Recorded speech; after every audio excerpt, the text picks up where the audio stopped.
बिल्कुल मारा है ना। गणेश जाडेजा को अधिकार ही किसने दिया कि वो मेरे पापा को मारे, मेरे भाई को मारे? क्यों मारा है? क्यों थप्पड़ भी मारा? क्यों मारा? क्या अधिकार है? किस अधिकार से मारा उसने?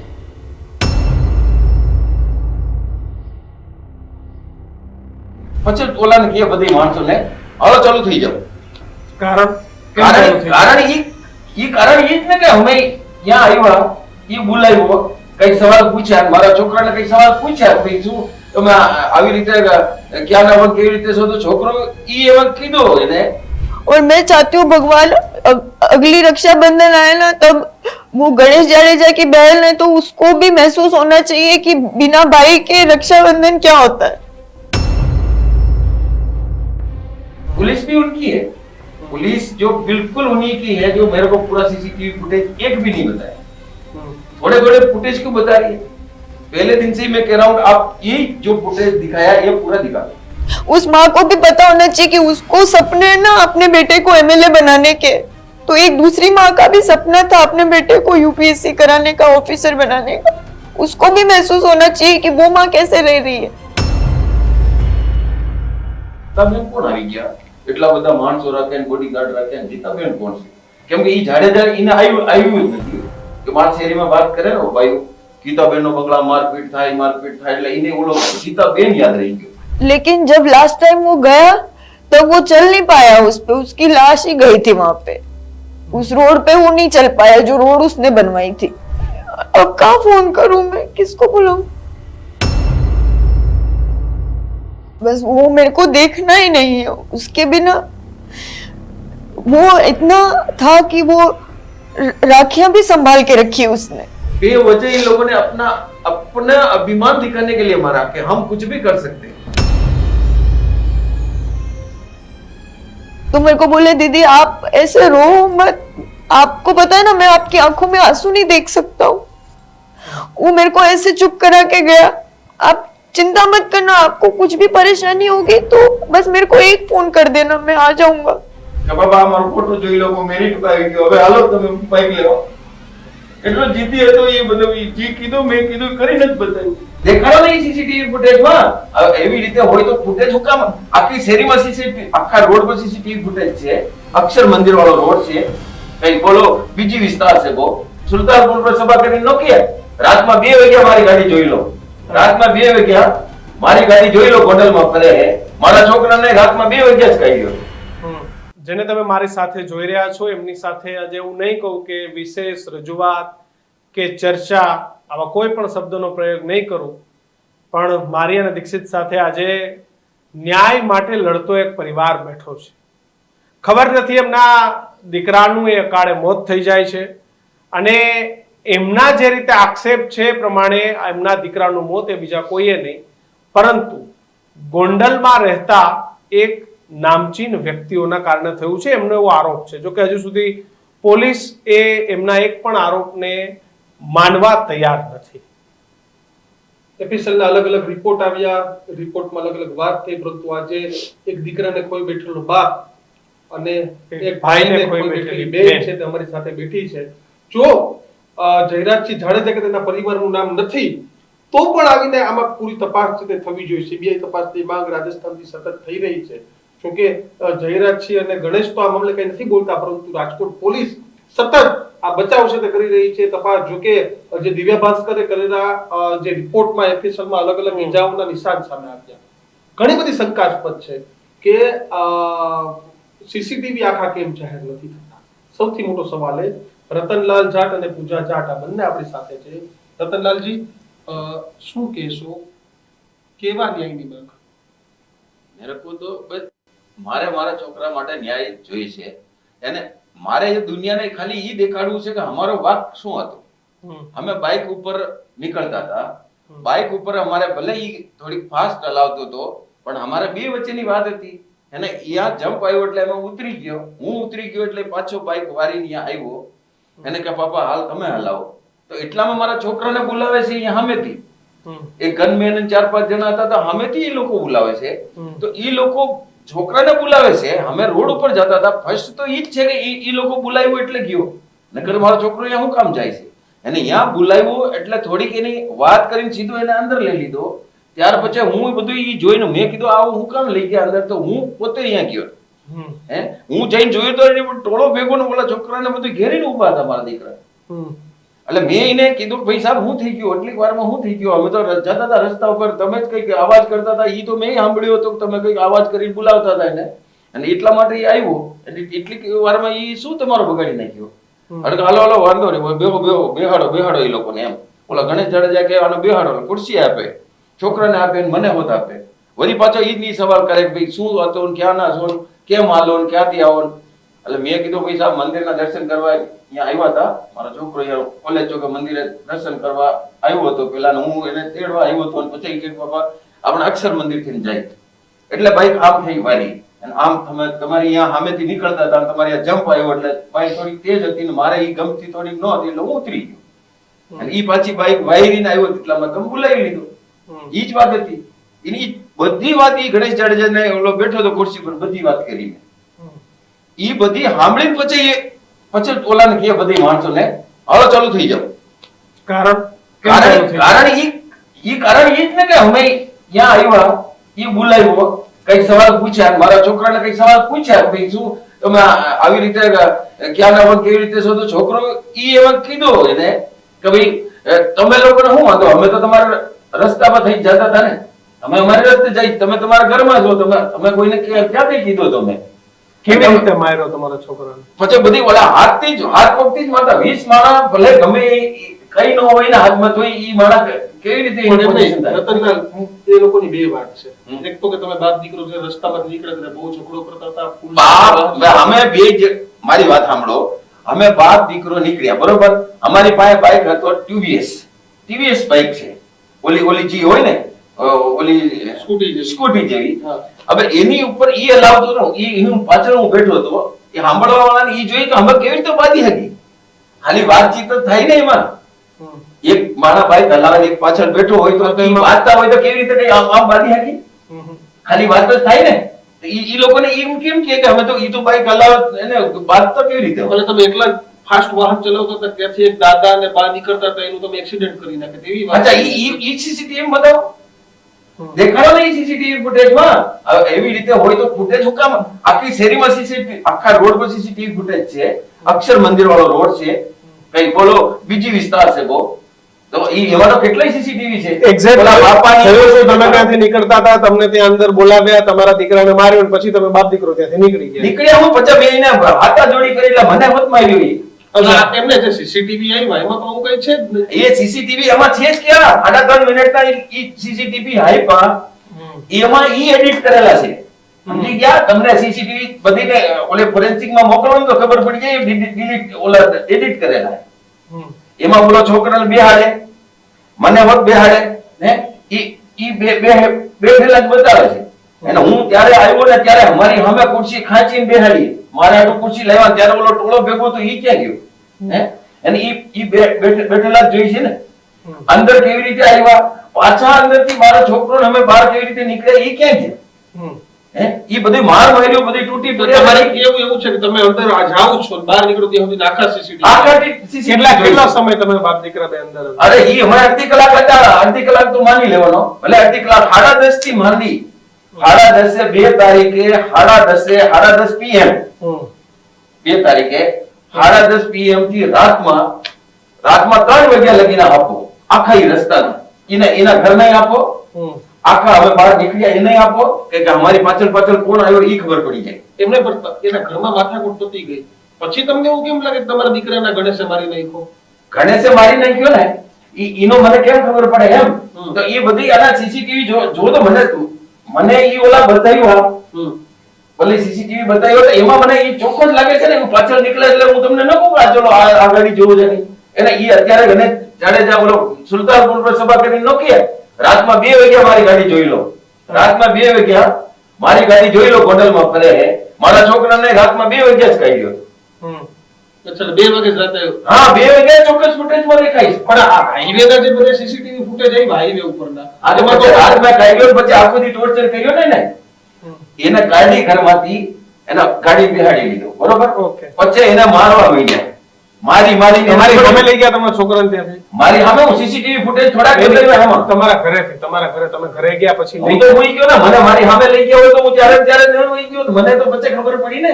અચ્છા, એટલે તમે એક જ ઘરમાં રહેતા હતા? ના, બાજુમાં એને સ્ટડી રૂમ રાખ્યો હતો. ભણવા માટે આખી દુનિયામાં રાખે સ્ટડી રૂમ. મારે તો ફોર્મ પછી ભણાવવાનો બધું ઓલો છે. કભી માં અવાજ આવે ને બધું આવી રીતે માણસો ખટખટ ની અવાજ આવતી હોય અને બારી ઓલો બધી એવી રીતેનો છે ટેટ નો અહીંયા છે એટલે અવાજ આવે એટલે એના માટે ભણવામાં થોડો ટાઈમ જ બાકી રહ્યો. યુપીએસસી ના એક્ઝામમાં થોડોક ટાઈમ બાકી રહ્યો એટલે એટલા માટે એને સ્ટડી રૂમ રાખ્યો. ત્યાં રહેતો? હા, ત્યાં ઈ ભણાય એટલે એટલા માટે એને અહીંયા છોડાયો. પાછો મને બી કઈ પાછી થોડીક હતી કે મેં કીધું કે આ આપણો ઘર તો બધી જોયું હે અને ઈ લોકો કઈ વાય પાછળ નો આવી જાય. ઈ લોકો હે ને અહીંયા ગોતી લે મારો ઘર તો એટલે અહીંયા ઈ મારો છોકરો કોઈ ગોતી ન હોતે. પણ મને હું ખબર હતી ત્યારે મારી પાછળ ઈ લોકો આવે. બેન, શું કહેશો તમારા ભાઈ માટે? તમે સાથે રહેતા, જયપુર છો, રાજસ્થાન, અહીંયા ગોંડલ ક્યારે ગયા છો? मैं बेनों जन्म गोंडल नो है और हम दोनों साथ में ही बड़े हुए हैं. मैं जब तक गोंडल थी राज के साथ थी, फिर जब वो उदयपुर आया तब मैं उसके साथ थी, जब मैं जयपुर गई तब भी वो मेरे साथ था. सिर्फ वो 1 साल कोचिंग के लिए गया था दिल्ली, तब हम दोनों भाई बहन अलग थे. बाकी हम साथ में ही रहे, साथ में ही बड़े हुए हैं. क्या डिमांड है एक बहन के तौर पे? क्या याद करते हो आपके भाई को लेकर? मैं उसकी सारी बातें याद करती हूँ. मैं आपको कितनी बातें बताऊं, हम साथ में बड़े हुए हैं तो बहुत सारी बातें हैं, बहुत सारी. उसका सपना था कि उसको यूपीएससी करना है. उसने खुद बोला, अभी लास्ट में जब फॉर्म भरा तब उसके कुछ ओबीसी के सर्टिफिकेट में प्रॉब्लम आ रही थी तो टेंशन हो गई थी, तो वो बोले अरे दीदी आप टेंशन मत लो, मैं जनरल फाइट करूंगा और मैं टॉप करूंगा, आप बिल्कुल चिंता मत करो. तो उसका खुद का ड्रीम था. उसने पहले फॉर्म भी नहीं भरा, ये इसका फर्स्ट अटेम्प्ट था. उसने सोच रखा था कि मेरा फर्स्ट अटेम्प्ट में ही मैं क्लियर करूंगा एग्जाम. तो उसके बहुत सपने थे, वो बहुत सोचता था लोगों के बारे में, सबके बारे में. क्या सोचता था? कि मेरे को अच्छा काम करना है, लोगों की सेवा करनी है. ये उसको भ्रष्टाचार से बहुत दिक्कत थी, तो वो सोचता था मैं जब ऑफिसर बन जाऊंगा मैं ऐसा करूंगा. इवन हमारे गांव में हमारे घर के बाहर रोड नहीं बनी हुई थी, तो लास्ट टाइम जब वो वहां पे गया तब उसने सरपंच से बात करी, बोला कि आप ये रोड का काम शुरू करवाओ. कब से रोड नहीं बनी हुई है, इतने साल हो गए आपको सरपंच बना. उसने बोला भी और सरपंच ने उसका कहना भी माना, रोड भी बना दी. लेकिन जब लास्ट टाइम वो गया तब वो चल नहीं पाया, उस पे उसकी लाश ही गई थी वहां पे. उस रोड पे वो नहीं चल पाया जो रोड उसने बनवाई थी. आपके भाई ने रोड बनवाई थी? हाँ, उसने जाके बात करी थी सरपंच से कि बहुत कीचड़ होता है यहाँ पे, आप यहाँ पे रोड बनवाओ. हमारे घर के बाहर रोड नहीं थी, कीचड़ ही कीचड़ था. आप आखिरी बार कब मिले थे? मैं आखिरी बार लगभग 1.5 महीना पहले मिली थी. जब मैं ससुराल थी, वो मेरे ससुराल आया था मेरे से मिलने. क्या बात है? वो ऐसे आया और ऐसे आता था तब भी पैर छूता था, जाता था तब भी पैर छूता था. तो वो जा रहा था तब उसने मेरे पैर छुए तो मेरे को रोना आ गया. तो मैं बोली, तो मेरे को बोले दीदी आप ऐसे रो मत, आपको पता है ना मैं आपकी आंखों में आंसू नहीं देख सकता हूँ. वो मेरे को ऐसे चुप करा के गया. आप चिंता मत करना, आपको कुछ भी परेशानी होगी तो बस मेरे को एक फोन कर देना, मैं आ जाऊंगा. अब कहाँ फोन करूं मैं, किसको बुलाऊं? आपको पता है आपके भाई के साथ क्या हुआ है? बिल्कुल मारा है ना. गणेश जाडेजा को अधिकार ही किसने दिया कि वो मेरे पापा को मारे, मेरे भाई को मारे? क्यों मारा है? क्यों थप्पड़ भी मारा? क्यों मारा? क्या अधिकार है? किस अधिकार से मारा उसने? अगर मारना ही था सबको ही खत्म कर देता, हमारे पूरे परिवार को खत्म कर देता. मैं मेरी मम्मी को क्या जवाब दूं? वो मुझसे पूछ रही थी जब गुम हुआ था, पूजा राज आ जाएगा ना, आ जाएगा ना. मैंने कहा मम्मी देखना लेके आएंगे राज को. ऐसे लेके गए हम, वो उसको कैसे संभाले? लेकिन पूजा जी, जो पुलिस जो स्टोरी दिखा रही है वो पूरी स्टोरी अलग दिखा रही है. जो सीसीटीवी जाहिर की है, एक्सीडेंट बता रही है और बोल रहे कि ये थोड़ा अपनी दिमागी हालत से भी ठीक नहीं थी. ऐसी भी कैसे नहीं था दिमागी हालत से ठीक? वो सड़क ऐसे बना के चला गया. वो अपनी बहनों की ऐसी चिंता करता था। वो मम्मी को बोलता था कि मम्मी देखना, आप टेंशन मत लो, आपके रेड बत्ती वाली गाड़ी ड्राइवर रखूंगा, आपको जहां जाना है आप उसमें जाना। ऐसे सपने दिखाता था वो कैसे उसको परेशान हो सकता है। और यूपीएससी करने के लिए किसी ने प्रेशराइज नहीं किया उसको। 8th क्लास से, मतलब जब से उसको समझ आई है ना कि यूपीएससी क्या होता है, तब से उसका ड्रीम था। अच्छा। तब से 8th क्लास से तो कोई प्रेशर वाली बात ही नहीं। हम दोनों बहनें हमारे ससुराल में, मम्मी पापा साथ रह रहे, किस चीज की परेशानी, कोई परेशानी नहीं। क्या सोच के भाई को याद करते हो? कब कब याद आएगी आपके भाई की आपको? मेरे को हर दिन याद आती है उसकी। मैं रात को सो नहीं पाती हूँ। मुझे ऐसा लगता है कि वो ऐसी ऐसी बातें करता था, वो कैसे चला गया, वो कैसे चला गया। मेरे को हर दिन याद आती है, मैं नहीं सो पाती हूँ बिल्कुल भी। तो मेरे को कानों में आवाज गूंजती है उसकी। रतनलाल जी, जी क्या समझ देखिए सर, मेरे को तो न्याय चाहिए बेटे के लिए, और न्याय के लिए मैं लड़ता रहूंगा। कुछ भी मतलब मुझे न तो कोई खाने की चिंता है, न पीने की चिंता है। मेरा धंधा भले 2 महीने से बंद है और मैं कुछ नहीं खाऊंगा तो भी मुझे वो भी परवाह नहीं है, लेकिन मेरे बच्चे को न्याय मिल जाए, क्योंकि मेरा बच्चा निर्दोष था और उसको बेवजह इन लोगों ने अपना अभिमान दिखाने के लिए मारा कि हम कुछ भी कर सकते हैं। लेकिन आपको अभिमान दिखा के क्या करेंगे? वो दिखा सकते हैं ना, वो सोचते हैं कि बाहर के लोग तो कुछ कर नहीं पाएंगे। गांव के लोगों को पता है कि यार उसने मार दिया तो कोई कुछ नहीं हुआ। वो अपना डेयरिंग दिखाने के लिए पहले से ही करते आ रहे हैं। आप देखो कि वो उसके बारे में मैंने सुना कि भाई जूनागढ़ में भी किसी दलित युवान को उन्होंने मतलब मारा था और फिर उसमें सजा भी हुई। जेल में भी गया था। जेल में भी गया था। अब जेल में भी गया था तो अब कोर्ट को देखना चाहिए ना कि उसको बेल दे दिया। बेल दे दिया तो फिर उस बेल में उसने क्या कि कहीं कहीं ऐसा शर्त या जमीन बोलते हैं आपके गुजराती में इसको, कभी मतलब इस शर्त पे जमीन मिला कि अगर तुम्हारे साथ एफआईआर हो जाएगी तो तुम वापस जेल में आ जाओगे, जेल में जाना पड़ेगा। तो कहीं कहीं मेरा बच्चे को उठाने में ये कारण भी रहा होगा, क्योंकि मेरा बच्चा निडर था। और 20 लोगों ने, जब 15-20 लोगों ने हमला किया, सामने कुछ जवाब दिए थे? तो जवाब तो वो तो दे ही रहा था होगा ना, बट इतना हा हू चल रहा था वहां पे। भाई वो कोई क्लियर थोड़ी आराम से अपन बैठ के बात कर रहे हैं, इस तरह कर रहे हैं। अब ऐसे टोला किसी को मारने के ऊपर पड़ जाए तो वो अपना प्रतिकार भी कर रहा होगा, बोल रहा भी होगा, कुछ बोला भी होगा कि मैं ये कर दूंगा, तुम एक एक करके आओ तो देख लूंगा, ये कर दूंगा। वो तो मैंने हाथ जोड़े तो भी रास्ते में मेरे को बोल रहा था बच्चा कि पापा ऐसे कुत्तों के सामने आपने हाथ क्यों जोड़ दिए। अच्छा। ऐसे ऐसे बोला कि आपने कायराना अंदाज दिखा दिया पूरा, अपन कायर बन गए उधर। अरे मैंने कहा यार वो मारे डालते इतने लोग हैं, तो तू यार इतना कैसे कह रहा है। नहीं पापा आपने ऐसा नहीं, अपन नहीं झुकना तो मुझे मंजूरी नहीं है 1% भी। लेकिन मेरा बच्चे को मैं जानता हूँ, मैंने उसको समझा दिया रास्ते में। मैंने कहा बच्चा अपना इधर कोई है नहीं, अपन सो जाते हैं।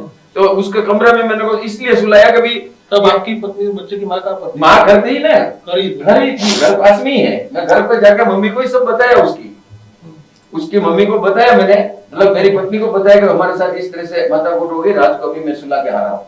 क्योंकि उस घर में, अपने घर में अगर कोई भी रात को भी आ जाए तो सब पहचानते हैं। अभी ये कमरा लिया है किराए पे, तो वहां पे उसको कोई पता ही नहीं चलेगा, तो कोई आ भी जाए तो मेरा बच्चा सेफ है। और ये बात मैंने पत्नी को बताई, तो पत्नी ने कहा कि कहाँ किधर हुआ ऐसा। जो मैंने कहा भाई अक्षर मंदिर जा रहे थे तो रास्ते में पहले जंप आया, वहां पे लोगों ने बुलाया अंदर, मैं उतर गया।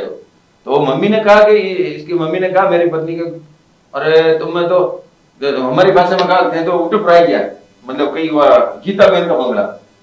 એટલે ઈ મારી સમજમાં નથી આવ્યો ત્યારે કે ગીતાબેન પોરબંદરમાં ઓલી સંતોષબેનનું નામ આવ્યું। મેં કીધું યાર હું 15 વર્ષ થોડાકથી ગુજરાત રાજસ્થાન રહ્યો ને, આ ગીતાબેન કોણ આવી ગયા? એટલા બધા માણસો રાખે ને બોડીગાર્ડ રાખે ને ગીતાબેન કોણ છે? કેમ કે ઈ જાડેજા એને આવ્યું જ નથી કે માર શેરીમાં વાત કરે ને ભાઈ ગીતાબેનનો બંગલા મારપીટ થાય એટલે એને ઓલો ગીતાબેન યાદ રહી ગયો। એટલે મને ઈ ખબર ન પડી ત્યારે કે જયરાજસિંહ ઈ ગણેશ જાડેજા એવું થોડુંક નામ લઈ લે ને તો હું તો ત્યારે નીકળી જાઉં।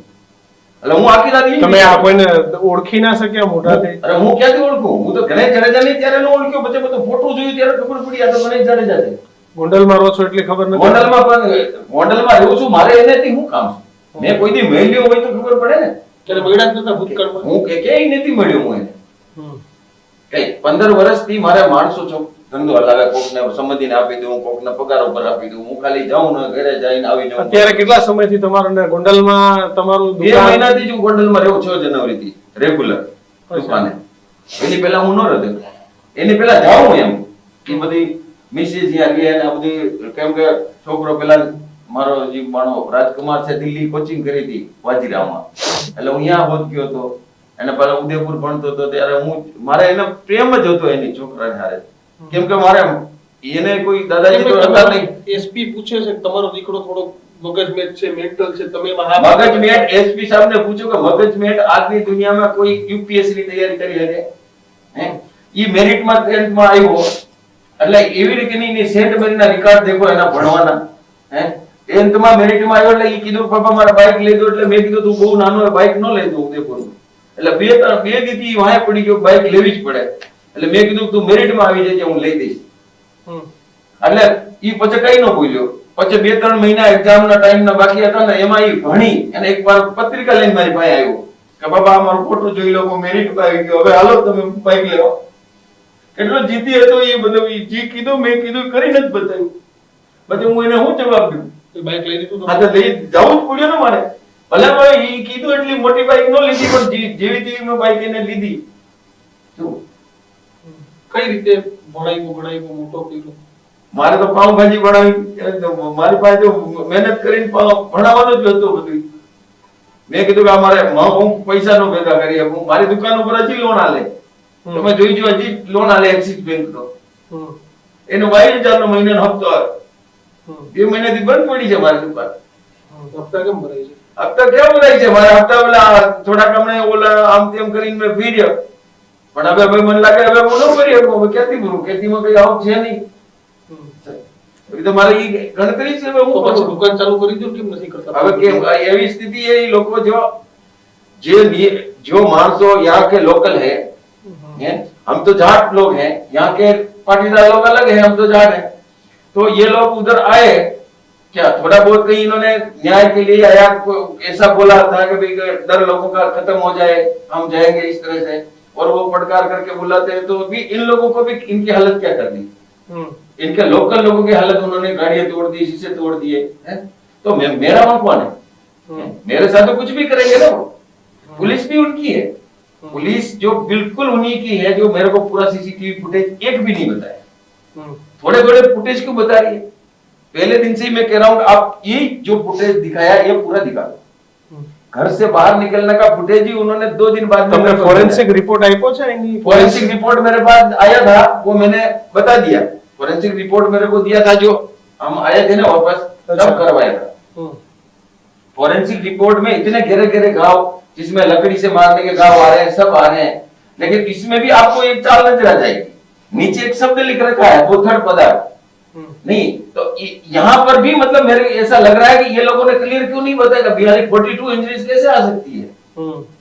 इसकी अगर सीबीआई जांच नहीं हो ना तो कुछ पता नहीं चलेगा इसका. सीबीआई जांच करो तो एक लोगों का सबका पता चलेगा. और मैं पहले दिन से ही कह रहा हूँ इसकी सीबीआई जांच करो. सीबीआई जांच करेंगे क्या होगा? सीबीआई जांच करेंगे तो सब चीज बाहर आ जाएगी.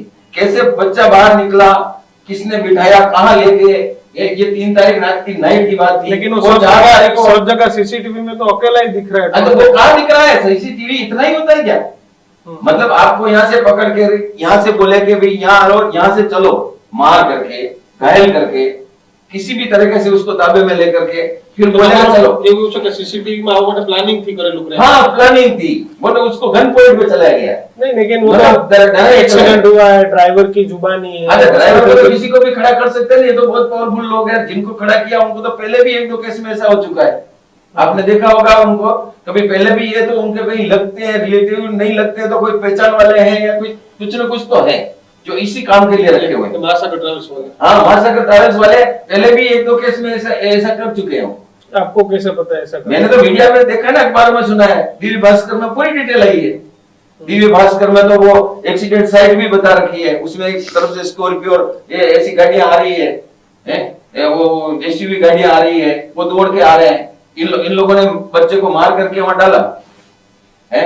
फिर किसी ने एम्बुलेंस वाले को फोन किया, नहीं, लेकिन जूनागढ़ में गणेश जाडेजा पे फरियाद होती है, जेल भी जाना वो भी मैंने न्यूज में ही पढ़ा नहीं, है। वो जेल भी जा रहा है। हाँ। तो यहाँ पे पुलिस ऐसा क्यों करेगी? अगर उनका गुनाह होगा तो उनको क्यों बेकसूर करके छोड़ेगी पुलिस? कसूरवार जूनागढ़ में अगर वो जेल में जा सकते हैं, हाँ। वहाँ पे गुजरात की पुलिस है, तो यहाँ थोड़ी ऐसा है कि जूनागढ़ को डिस्ट्रिक्ट अलग आ गया, और हो सकता है कि कोई थोड़ा दूसरा कारण ऐसा होगा क्या। उदय पटेल मतलब वो जो दलित लोगों ने मतलब SC/ST वालों ने बड़ा आंदोलन किया था, और उसमें वो वीडियो जाट समाज भी बड़ा आंदोलन कर तो हम भी कर रहे हैं ना, आंदोलन तो हम भी कर रहे हैं। लेकिन अब देखो, जैसे एक तो लोकल चीज होती है, एक हमारी बाहर की हो जाती है, कि गवर्नमेंट अलग हो गई है ना। मतलब ये जो सरकार है ना, ये कहीं ना कहीं मतलब इस चीज को छुपाने में लगी हुई है। अब मतलब ये चाहती नहीं कि ये चीज बाहर आए। आपने राजस्थान गवर्नमेंट में सिफारिश की सब जगह, लेकिन सब जगह एक ही तो मिल रहा हुआ है मैटर। बीजेपी मतलब करंट रूलिंग पार्टी, इधर भी रूलिंग पार्टी का एमएलए है, रूलिंग पार्टी के एमएलए का बच्चा है, गुजरात में रूलिंग पार्टी है, मतलब पूरी की पूरी डबल इंजन, मतलब केंद्र तक वही सरकार है, राजस्थान में भी वही सरकार है। तो इतनी सारी चीजें जब जुड़ी हुई है तो कौन आवाज सुनेगा? मैंने बताओ। तो रक्षाबंधन केवी रीते उजवशो भाई वगैरह? मेरे को तो इतना डर लग रहा है भगवान, रक्षाबंधन अब आना नहीं चाहिए, बस वो मेरे को देखना ही नहीं है। उसके बिना वो इतना था कि वो राखियां भी संभाल के रखी उसने। आपको मैं दिखाऊंगी, वो राखियां उसने अपने बैग में संभाल के रखी हुई है। छोटा था ना, तब से ऐसे मम्मी से 10-10 रुपए लेके पूरे साल हर दिन वो 10 रुपए लेके इकट्ठा करता था कि मैं अपनी बहन को दूंगा ऐसे।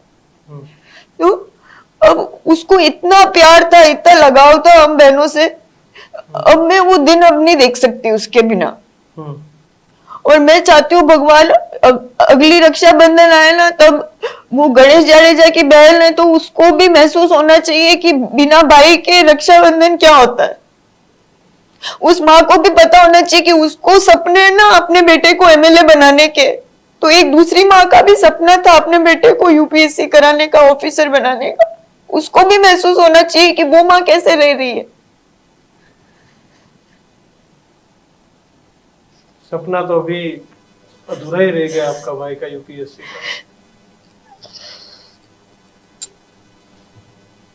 शुभम पानी आपको सब सपने अधूरे रह गए, इसलिए तो मेरे को जीने का इच्छा ही नहीं रहती कि बच्चा है ही नहीं और बच्चे को न्याय नहीं मिल रहा। एक तो बच्चा है नहीं, बच्चे को मार भी दिया और वो चीज बाहर भी नहीं आ रही। पहले दिन से कह रहे हैं कि यार आपको पूरा बताने में क्या दिक्कत है, अगर ये इतने सही है तो ये 3 मिनट का एडिट किया हुआ सीसीटीवी फुटेज दे रहे हैं। अरे अंधे लोगों को ही अब तो पता चल गया होगा, बहरे लोगों को भी पता चल गया होगा कि पहले दिन से मैं वो सीसीटीवी फुटेज मांग रहा हूँ, उसमें वो सब चीज 10:30 बजे से लेकर के 11:30 बजे तक की 1 घंटे की दे दो, जो इनके घर का सब पता चल जाएगा। 1 घंटे की तो इनके घर की दे दो तो सब पता, कितनी मार मारी और किस हालत में हम निकले और कितना हमारी गलती थी वो भी पता चल जाएगा। गुजरात सरकार से क्या प्रार्थना करेंगे? गुजरात सरकार से प्रार्थना ये करता हूँ कि भाई मैं मेरे बच्चे की सीबीआई जांच करवा दो। क्या मुझे वहां की लोकल पुलिस पे भरोसा नहीं है, डिस्ट्रिक्ट तक जो एसपी सब तक जो इसमें मिले हुए है, मतलब ये पूरा दिख रहा है उनके ऑडियो से, उनके जो एक्टिविटी से। उनके यहाँ बच्चा मोर्चरी में पड़ा हुआ है, वो मेरे को इधर उधर घुमाया इन्होंने। बच्चा उनके हॉस्पिटल में पड़ा हुआ है, सिविल हॉस्पिटल दूसरे डिस्ट्रिक्ट का नहीं है, होम डिस्ट्रिक्ट का ही। और वो इन लोगों ने मतलब बच्चे को ढूंढने के लिए अगर इन्होंने कुछ किया तो सबसे पहले तो मोर्चरी में फोन करते हैं ना, कहीं कहीं कोई बॉडी आई है तो इनको तो पता ही था कि यहाँ है, लेकिन इनको तो दिखाना नहीं। ये चाहते थे कि भी रतनलाल पहले दिन सोचते रहे कि कंप्लेन होगी ही नहीं। क्या कंप्लेन हो गई तो अब ऐसा करो कि इसको इधर उधर घुमाओ, तब तक ये 6-7 दिन निकल जाएंगे, 7-8 दिन। आपको बच्चा गायब हुआ उसके कितने दिन बाद मिला? 9 तारीख को जो सूचना, मैं हेबियस कोर्स करने के लिए अहमदाबाद आया, तब पीछे से इनको ले जाके इनको गायब कौन सी तारीख को हुआ था? गायब 2 तारीख को रात को, अगली मॉर्निंग 3 तारीख को। और मिला कब? मिला 9 तारीख को, बताया पुलिस वालों ने। सिर्फ डेड बॉडी मिली? डेड बॉडी मिली और वो भी 9 तारीख को बताई। क्या मैं जब अहमदाबाद गया था तो पुलिस ने तो मेरे को फोन करके भी नहीं कहा कि तुम्हारा बच्चा मिल गया है। नहीं, इसमें अगर कार्यवाही होती है तो पुलिस कार्यवाही कौन सा डर है, किसका जेल जाने का डर है? जो पुलिस, सबको जेल जाने का डर है। पहले तो पुलिस को ये था कि पुलिस बच्चे को छुपा रही थी, है ना, बच्चा दिखाना नहीं चाह रही थी, तो पुलिस इसमें मिल गई, किसी को बचाने के लिए ऐसा कर रही थी, वो जयराज सिंह जाडेजा को बचाने के लिए ऐसा कर रही थी। क्यों बचाएगी पुलिस? वो क्यों बचाएगी? वो रूलिंग पार्टी का एमएलए है, वो कहता है वही होता है वहां पे।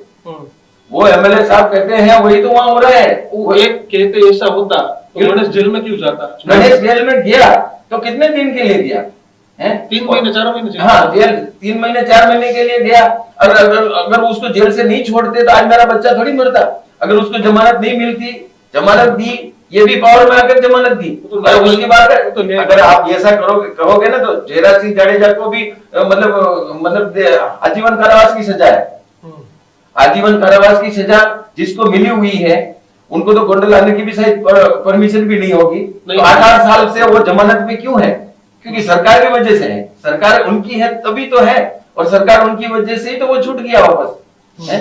बाकी तो ऐसे केसेस में तो छूटने का कोई काम ही नहीं रहता, जिनके ऊपर पहले से 9 एफआईआर लगी हुई है। अब क्या करोगे राजकुमार जी? गोंडल जाओगे? आपका काम नहीं, गोंडल जाने का मेरा मतलब देखो ऐसा है कि अगर मेरे को न्याय मिल जाता है और ये लोग अरेस्ट हो जाते हैं, मेरे को पूरा संतुष्टि से सीसीटीवी बता देते हैं, सब चीज मैं कह रहा हूँ उस तरह से अगर दिखा देंगे, मान लो पूरा सीसीटीवी दिखाई गया, उसमें से कुछ नहीं निकला तो कुछ नहीं निकला तो मैं फांसी पे चढ़ जाऊंगा। मैं जो भी सजा गवर्नमेंट देगी मैं मंजूर कर लूंगा, मर जाऊंगा मैं। कुछ भी सजा दोगे मैं सब मंजूर है मैंने, अगर कुछ नहीं निकला।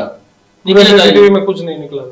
अरे मैं तो अपना नार्को टेस्ट कराने के लिए तैयार हूँ भाई, वो कर दो। अरे वो नहीं निकले तो मेरा जो भी आप सजा दोगे मेरे को मंजूर है। आप कहीं पर भी दोगे, मैं झाड़ की जबान से बोल रहा हूँ, अगर कुछ नहीं निकला है तो जो भी आप कहोगे सब करने के लिए तैयार, कुछ भी सजा भुगतने के लिए तैयार। और अभी आप कैसे अपना जीवन निकाल रहे हो? कहाँ रहे हो अभी? तो क्या, हम भी वैसे जाट है, खेती बाड़ी है, थोड़ी बहुत जो गुजरा थोड़ा बहुत होता है वैसे। मतलब ऐसा है कि हम किसी के सामने हाथ तो फैलाए नहीं, कभी फैला ही नहीं सकते।